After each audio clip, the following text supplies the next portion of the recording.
Hello guys, this is tutorial stream, and in this video you will learn how you can export your notes on Workflowy in Markdown format. So let us begin. Head over to your calendar on Workflowy and then go through your calendar here and select the given note.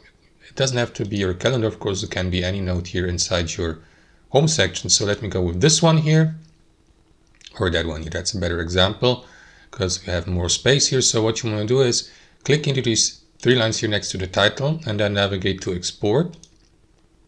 And here switch from format to Markdown, right? So that's the Markdown format, right? So what you want to do is you can click into copy here to copy the entire content to your clipboard and then copy it to a text document, a Word document, or you may download it in Markdown format by clicking into this button, and then it will be downloaded in that MD format with the file size inside the folder, right? So that's it, guys. Thanks for watching. Hope you enjoyed it, and until next time.